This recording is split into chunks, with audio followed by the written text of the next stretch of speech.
শুভ সকাল বন্ধুরা, একটি সুন্দর সকাল আর তোমাদেরকে সাথে নিয়ে আমার আজকের ভ্লগটা আমি শুরু করছি। তোমরা দেখতে থাকো আর আমার পাশে থেকো। ঘুম থেকে উঠে গেছি আমি 6টা নাগাদ, এখন বাজে 6:30। আর দেখো হালকা রোদ উঠেছে, কি ভালো লাগছে না দেখতে।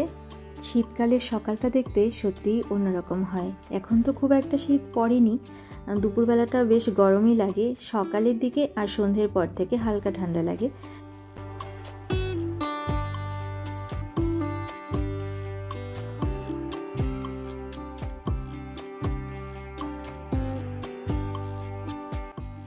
কিছুক্ষণ জানালার ধারে দাঁড়িয়ে থাকলাম, বাইরের দিকটা দেখলাম, এবার চলে যাব কাজে।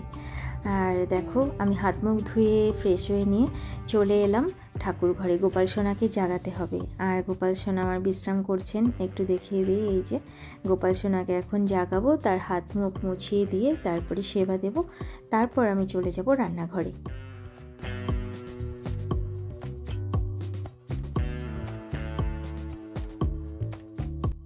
গোপাল সোনাকে আমার জাগানো হয়ে গেছে, তাকে হাত মুখ মুছিয়ে দিয়েছি, সেবাও দেওয়া হয়ে গেছে। এবার আমি যাব ছাদে ফুল আনতে, ফুল নিয়ে এসে তারপরে আমি খাবো চা। আর গোপাল সোনাকে জাগাতে জাগাতে আমার অনেক দেরি হয়ে গেল। ঠাকুর ঘরে এসে ঠাকুর ঘর মুছে সব বাসনগুলো ধুয়ে রেখে তারপরে তো গোপুকে জাগিয়েছি। দেখো বন্ধুরা, চলে এসেছি ছাদে। আর এই যে ফুলগুলো দেখছো, এগুলো কিন্তু সারা বছর ফোটে। তো কখনো বেশি ফোটে, কখনো কম ফোটে, কিন্তু সারা বছরই থাকে। আর ফুলগুলো ফুটলে পরে অনেক দিন গাছের মধ্যে থাকে, তারপর একাই ঝরে পড়ে। এগুলো দিয়ে পুজো খুব একটা দেই না, কিন্তু আবার বর্ষাকালে যখন একদম ফুল থাকে না, তখন কিন্তু আবার এগুলোর থেকেই উঠিয়ে পুজো দিতে হয়। কারণ পুজোর ফুল না পেলে আর কি করব, এই ফুল দিয়েই পুজো দিই।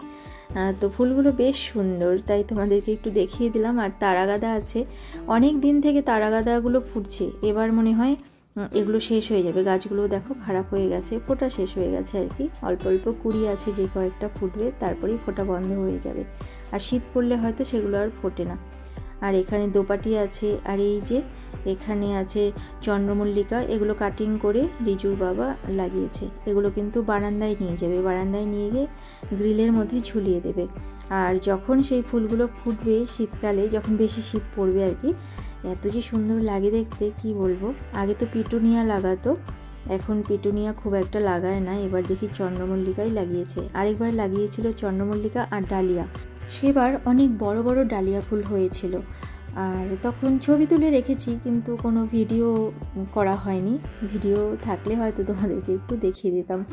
তো যাই হোক, এবার আমি এইদিকে চলে এলাম। এই যে আমার শেফালি ফুল গাছ, সেই গাছে ফুল ফুটেছে।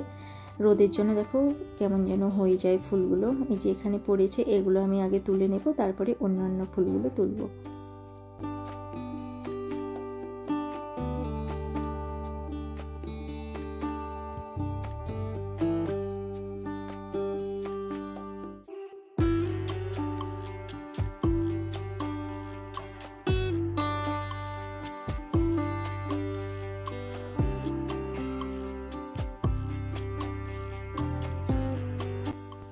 ফুল আমার তোলা হয়ে গেছে, এবার আমি চলে যাব ঘরে। আর আজকে একটু তাড়াতাড়ি স্নান করে নিতে হবে, কারণ ওই যে বললাম এক জায়গায় যাব। তো চলো এবার ঘরে যাওয়া যাক।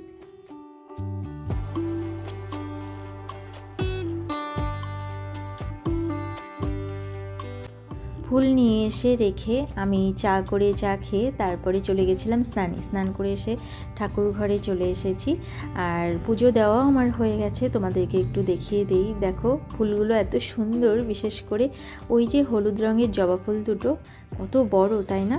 এখন দেখি বেশ বড় বড় জবা ফুল ফুটছে। গত বছর এই হলুদ জবাটা অত বেশি ফুটতো না, ছোট ছোট হয়ে গেছিলো, জানি না কেন, হয়তো মাটিতে সার কমে গেছিলো। তো এবছর বেশ বড় হয়ে ফুটছে। ঠাকুর ঘর থেকে আমি চলে এলাম এই ঘরে। আর দেখো এসে একটু শাড়ি পরে নিয়েছি আর সাজুগুজু করছি।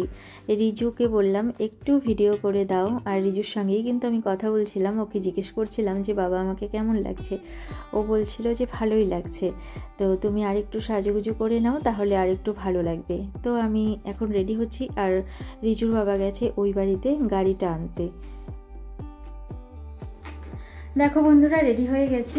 এখন যাব মন্দিরে। রিজু বাবা গেছে ওই বাড়িতে গাড়ি নিয়ে আসার জন্য, তো গাড়িটা এলেই আমরা বেরিয়ে পড়ব। গাড়িটাকে পুজো দেওয়ার জন্যই মেনলি আমরা যাচ্ছি, কারণ বিশ্বকর্মা পুজোর সময় গাড়িটা সার্ভিসিংয়ে ছিল, তাই আমরা পুজো দিতে পারিনি। তাই আজ মন্দিরে নিয়ে পুজো দেওয়া হবে। আর এই যে আমি এইভাবে সেজেছি। এই ব্লাউজটা আমাকে ছর্দি দিয়েছিল আজ থেকে 4 বছর তো হয়েই গেছে, মনে হয় 4-5 বছর আগে।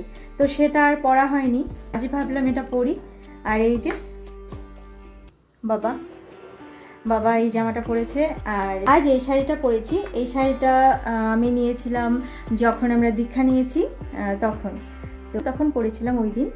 তারপর আর পরা হয়নি। আর কিছু কিছু শাড়ি থাকে সেগুলো পুজো পারপাসের জন্যই রাখা ভালো, এমনিতে না পরাই ভালো। তো এই শাড়িটা সেই দীক্ষা নেওয়ার সময় পরেছিলাম, সেটাও আজ থেকে 3 বছর তো হয়েই গেল প্রায়, তখন এই শাড়িটা নিয়েছিলাম। তো এটা আজ পরেছি। এই দেখো, আর দেখাতে পারছি না, এই দেখো এইভাবে পরে নিয়েছি এই ব্লাউজের সঙ্গে। তো চলো যাওয়া যাক।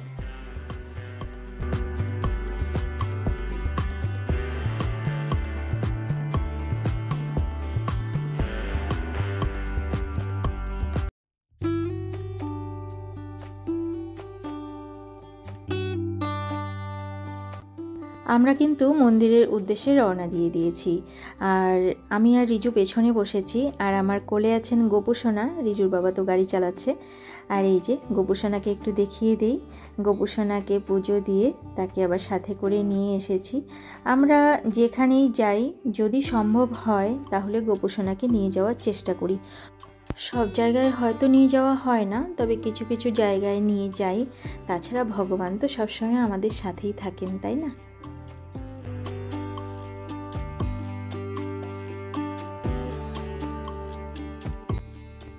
আমরা কিন্তু আমাদের শহর ছাড়িয়ে অনেকটা দূরেই চলে এসেছি। আর দেখো দুপাশে এত সুন্দর ধানের ক্ষেত, আর ধানগুলো কিন্তু পেকে গেছে, সোনালি হয়ে গেছে।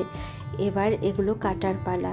আর দেখো কি সুন্দর লাগছে, মনে হয় যেন সোনা বিছিয়ে রেখেছে। সত্যি খুব সুন্দর, অপূর্ব।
বন্ধুরা, আমরা পৌঁছে গেছি অবশেষে মন্দিরে। আর এখানে গাড়ি পার্কিংয়ের ব্যবস্থা আছে, কিন্তু সেখানে গাড়ি রাখা যাবে না, যেহেতু আমাদের গাড়িটা পুজো করা হবে। তাই গাড়িটা নিয়ে সামনের ওইদিকে যেতে হবে।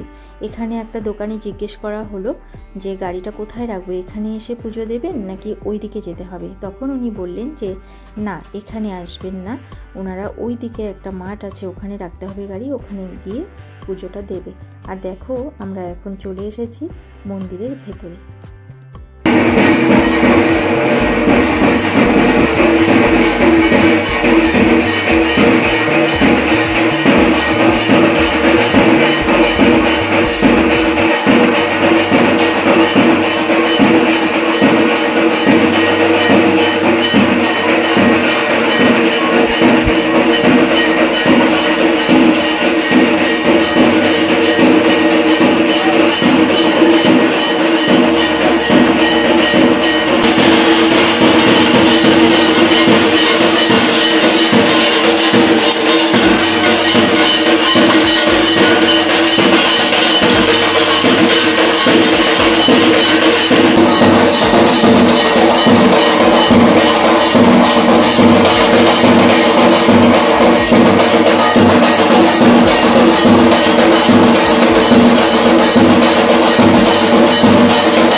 এতক্ষণ এখানে মাকে স্নান করানো, তার আরতি করা, তাকে পুজো করা, ভোগ নিবেদন করা, এগুলোই হচ্ছিল। আমরা বাইরে থেকে দেখছিলাম, এত যে ভালো লাগছিল। আরতি হচ্ছে একদিকে, আর একদিকে বাইরে আবার গোপালের ভোগ হচ্ছে, সেখানে কীর্তন হচ্ছে। তো সব মিলিয়ে খুব সুন্দর একটা মুহূর্তের সাক্ষী থাকলাম আমরা। যতবার এখানে পুজো দিতে এসেছি, খুব বেশি আসিনি, কিন্তু যতবার এসেছি এই ভোগ আরতি বা এসব কিছু পাইনি, কারণ ওই সময় মতো আমরা আসিনি। তো আজকে ঠিক সময় মতোই আমরা এসেছি। আর ওই যে দেখো গোপুসোনা, একজন বড় গোপুসোনা আছেন আর সব ছোট ছোট গোপুসোনা এখানে আছেন, তাদেরকে এখানে ভোগ নিবেদন করা হচ্ছে, কীর্তন হচ্ছে। আর আমরা কিন্তু ভেতরে গেছিলাম, অঞ্জলি দিলাম মায়ের চরণে, অঞ্জলি দিয়ে পুজো দিয়ে তারপরে এলাম বাইরে। এখন গাড়ি পুজো করা হচ্ছে। এই যে পুরোহিত মশাই এসেছেন এখানে, তো গাড়ির সামনে যে নারকেল ভেঙে নারকেলের জল দিয়ে গাড়ির ইঞ্জিন আর চাকা ঠান্ডা করা হয় বা পবিত্র করা হয়, তো সেটাই হচ্ছে এখন পুরোহিত মশাই পুজো করবেন।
খুব সুন্দরভাবে উনি ধীরে সুস্থে গাড়িটাকে পুজো করলেন।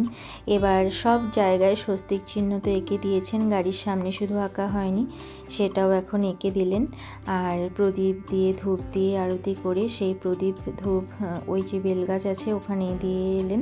তোমরা তো দেখলেই। তো গাড়ি পুজো এখন হয়ে গেছে, আমরা চলে এসেছি আবার মন্দিরের ভেতরে। এখানেও আরেকটা মন্দির দেখতে পেলাম, এখন আমরা যাচ্ছি সেখানে। এতক্ষণ এখানে ভোগের প্রসাদ বিতরণ হচ্ছিল, তো আমাদের ভাগ্যে নেই হয়তো প্রসাদ, সেই ভোগের প্রসাদ আমরা পাইনি। এখানে যে প্রসাদ সবাইকে দেওয়া হচ্ছিল, তখন আমাদের গাড়িটা পুজো হচ্ছিল, আমাদের আসতে দেরি হয়ে গেছে, তাই আর সেই প্রসাদ আমরা পাইনি। তো আমাদের কাছে যে কুপন ছিল, সেই কুপনটা ওখানেই জমা দিলাম, সেখান থেকে আবার আমাদেরকে প্রসাদ দিয়েছে। তো যাই হোক, অবশেষে পেয়েছি। প্রথমে তো ভোগের প্রসাদটা পেলাম না, মনটা খারাপ হয়ে গেছিলো। তারপরে যখন কুপনটা জমা দেওয়া হলো, সেখান থেকে অফিস থেকে আমাদেরকে প্রসাদ দিল। তো সেই প্রসাদ নিয়ে মনের আনন্দে এবার বাড়ি ফিরে যাচ্ছি। বন্ধুরা, তাহলে আজকের মতো আমার ভ্লগটা এখানেই শেষ করছি। আবার অন্য কোনো দিন অন্য কোনো নতুন ভ্লগ নিয়ে তোমাদের সামনে হাজির হয়ে যাব। ততক্ষণের জন্য তোমরা ভালো থেকো, সুস্থ থেকো আর হাসি খুশি থেকো। আমার এই ভ্লগটা যদি তোমাদের ভালো লেগে থাকে তাহলে একটা লাইক করে দিও। আজকের মতো এখানেই আসছি, ভালো থেকো তোমরা সবাই।